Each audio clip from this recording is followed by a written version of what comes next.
வணக்கம். இன்றைய பதிவு பாத்தீங்கன்னா, நம் உடலில் 72,000 நாடி நரம்புகள் பலப்படுத்தக்கூடிய ஒரு முக்கிய பயிற்சியை பார்க்கலாம். இந்த பயிற்சி செய்வதற்கு முன்பாக ஏற்படக்கூடிய நன்மைகள்னு பாத்தீங்கன்னா, ஆஸ்மாக்கு, வீசிங்க்குலாம் ரொம்ப நல்லது. சைனஸ்க்கும் ரொம்ப நல்லதுன்னு பார்க்கலாம். இருதயம் மற்றும் நுரையீரல் பலப்படுத்தக்கூடிய ஒரு ஆற்றல் உண்டு. நம் உடலில் ரத்த ஓட்டம் சீராக்கக்கூடிய ஒரு ஆற்றல் உண்டு. ஸ்கின் ப்ராப்ளம் வராது. 72,000 நாடி நரம்புகள் நன்றாக செயல்படக்கூடிய ஒரு ஆற்றல் உண்டு. நோய் எதிர்ப்பு சக்தி என்பது அதிகரிக்கக்கூடிய ஒரு நிலையை நம்ம பார்க்கலாம். இந்த பயிற்சியை பொறுத்த வரைக்கும் நம்ம தரையில அமர்ந்து கொண்டும் செய்யலாம், இல்ல நாற்காலியில் அமர்ந்து கொண்டும் செய்யலாம்.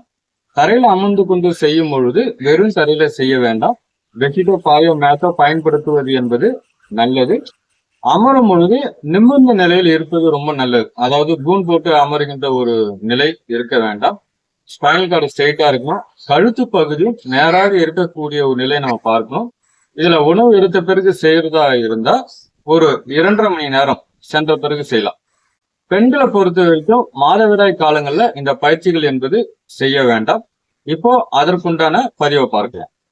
இந்த பயிற்சியில பாத்தீங்கன்னா நம்ம வித் வால் சப்போர்ட்டோட செய்யறோம் ஆரம்ப காலகட்டத்துல. உங்களுக்கு அதன் பிறகு நம்ம இண்டிவிஜுவலா செய்யலாம். இதுல நாற்காலியில அமர்ந்து கொண்டும் செய்யக்கூடிய ஒரு பயிற்சியாகவும் பார்க்கலாம். இதுல ரேஷியோன்னு பார்க்கும் பொழுது 1:4:2 பார்க்கலாம்.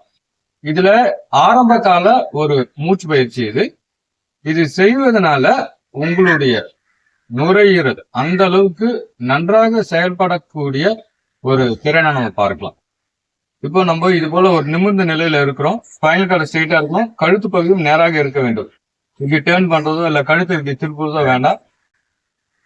இதுல முத்ரா பயன்படுத்தும் பொழுது பிரிகி முத்ரா இல்ல நாசிகா முத்ரான்னு சொல்லுவோம். இந்த நிலை இருக்க வேண்டும். இது சாதாரணமா நம்ம சின் முத்ரா இந்த நிலையில இருக்கலாம், தவறு இல்லை. இந்த நிலைக்கு வந்த பிறகு இப்போ உதாரணத்துக்கு கைகள் இப்படி இருக்கலாம், இல்ல இந்த ஸ்தானத்துல இருக்கலாம், தவறு இல்லை.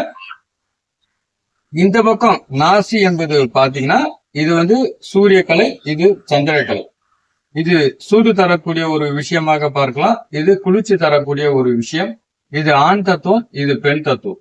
இப்ப மூச்சு காத்து நம்ம எவ்வாறு செயல்படுத்தலாம் என்ற ஒரு முறையில பார்க்கும் பொழுது ஒரு நாளைக்கு சராசரி மூச்சு என்பது பாத்தீங்கன்னா 21,600 சுவாசம் என்பது இயங்குகிறது. நம்மளுடைய நாடின்னு பாத்தீங்கன்னா 72,000. இது உங்களுக்கு ஒரு சில நேரங்கள்ல இது சந்தேகம் ஏற்படலாம்.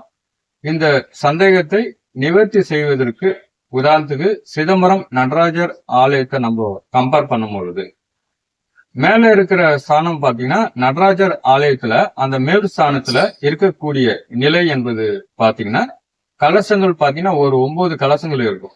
இது மனிதனுடைய துளையை குறிக்கக்கூடிய ஒரு நிலையை நம்ம பார்க்கலாம். அதே போல ஓடுகள் பார்க்கும் பொழுது 21,600 ஓடுகள் இருக்கும். இது மனிதனுடைய சுவாசத்தை சொல்லக்கூடிய ஒரு நிலையை நம்ம பார்க்கலாம். அதற்கு மேல பாத்தீங்கன்னா 72,000 தங்க அணிகள் இருக்கும். இது நம்மளுடைய நாடி நரம்புகள். அதே போல 206 சட்டங்கள் இருக்கும். இது பாத்தீங்கன்னா நம்மளுடைய மனிதனுடைய எலும்பை குறிக்கக்கூடிய ஒரு நிலையை நம்ம பார்க்கலாம். இது மேல இருக்கின்ற அந்த சிதம்பரம் நடராஜர் மேல் ஸ்தானத்தில் இருக்கின்ற ஒரு அமைப்பு பார்க்கலாம். அதே போல கீழ்நிலையில நம்ம கருவறையில பார்க்கும் பொழுது இப்ப நேர் நிலையில அந்த நடராஜர் என்பது சற்று இடதுபுறமாக இருக்கக்கூடிய ஒரு நிலையை நம்ம பார்க்கலாம். இது இருதயத்தை சொல்லக்கூடிய ஒரு நிலை. நம்ம இப்போ சொன்னதற்கும் இதற்கும் தொடர்பு உண்டு. அதனாலதான் இந்த சப்ஜெக்ட் என்பது சொல்லப்படுகிறது.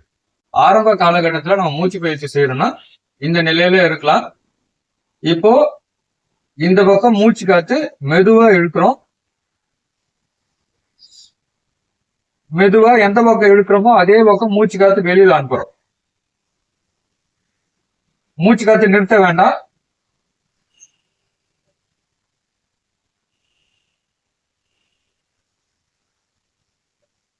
இது போல மெதுவா இழுக்கிறோம். மூச்சு காத்து வெளியில வரும் பொழுது இன்னும் மெதுவாக வர வேண்டும்.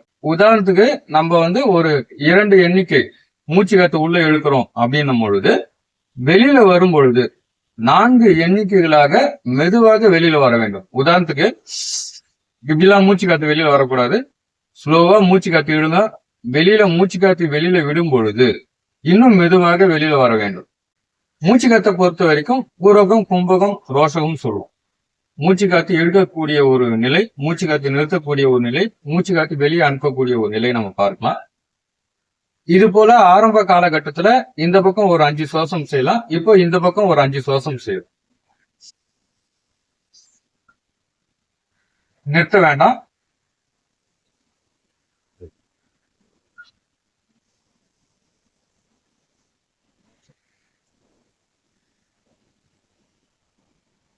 நம்ம நாசியை பாத்தீங்கன்னா இது போல அழுத்த வேண்டாம். மெதுவாக வைத்தால் போதுமான ஒன்று. இந்த நாசிக்கு இந்த விரல், இந்த நாசிக்கு இந்த விரல். உங்களுடைய விரல் என்பது இந்த நிலையில வரக்கூடாது, இந்த நிலையில தான் இருக்கணும். ரொம்ப வேகமால அழுத்த வேண்டாம். மெதுவாக வைத்தால் போதுமான ஒன்றா நம்ம பார்க்கலாம். இப்போ அந்த ஃபார்முலா பார்க்கலாம். 1:4:2ன்னா இப்போ உதாரணத்துக்கு நம்ம மூச்சு காத்து ஒரு எண்ணிக்கை உள்ள இழுக்கப்படுகிறது. வெளியில மூச்சு காத்து வெளியில வரும் பொழுது 2 எண்ணிக்கைகளாக மெதுவாக வெளியில விட வேண்டும். இப்போ மூச்சு காத்தை நம்ம நிறுத்துறோம். மூச்சு காத்து நிறுத்தும் போது இந்த இடத்துல நிறுத்துறோம். இது 4 எண்ணிக்கை. இங்க 1, 4, 2. உதாரணத்துக்கு இது 1னா இது 2. இதோடைய 2 × 2னா இது 4. இப்போ உங்களுக்கு இதோடைய கணக்கு தெரியும் நினைக்கிறேன். இன்னொரு ரேஷியோ பார்க்கலாம். உதாரணத்துக்கு 2 எண்ணிக்கை நம்ம உள்ள எடுக்கிறோம்னா 2 + 2 4. 4 + 4 8. அப்போ இந்த இடத்துல 8 எண்ணிக்கை. 2 எண்ணிக்கைகளாக மூச்சு காத்து உள்ளே இழுக்கப்படுகிறது. வெளியில விடும் பொழுது அதுவே 4 எண்ணிக்கைகளாக மாறப்படுகிறது. மேல நிறுத்தும் பொழுது இந்த ஸ்தானத்துல நம்ம நிறுத்தும் பொழுது 8 எண்ணிக்கைகளாக நிறுத்தப்படுகிறது. இதுதான் இந்த ரேஷியோடைய கணக்கு. இப்ப நம்ம ஆரம்ப காலகட்டத்துல அந்த 1:4:2 எவ்வாறு செய்யலாம் அந்த ஒரு பதிவை பார்க்கலாம். இந்த நிலைக்கு வந்துடும். இங்க சின்முத்ரா நிமிர்ந்த நிலையில இருக்கணும். மூச்சு காத்து எடுக்கிறோம். அதாவது 2 எண்ணிக்கை. இங்க மூச்சு காத்து நிறுத்தது 4 எண்ணிக்கைகள். இப்போ இதுவே மூச்சு காத்து வெளியில அனுப்புறோம்.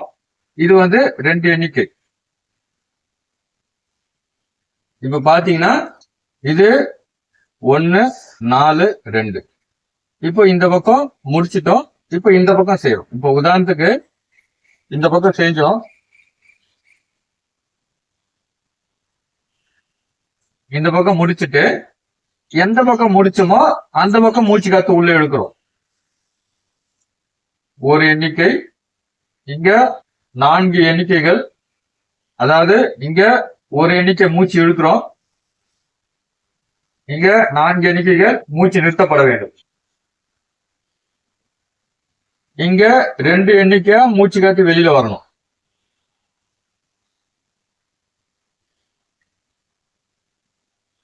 இது ஒரு சுற்று.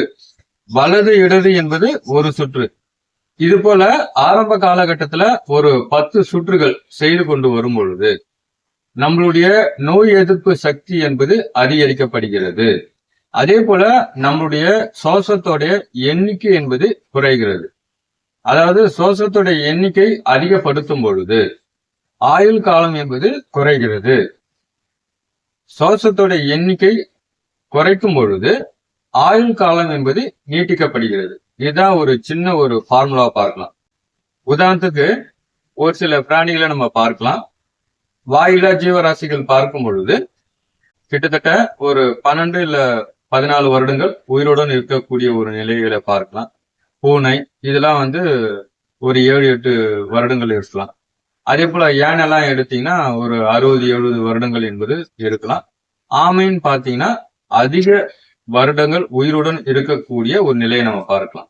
அதாவது நம்மளுடைய சுவாசம் என்பது குறைவாக செலவழிக்கும் பொழுது ஆயுள் காலம் என்பது அதிகரிக்கப்படுகிறது.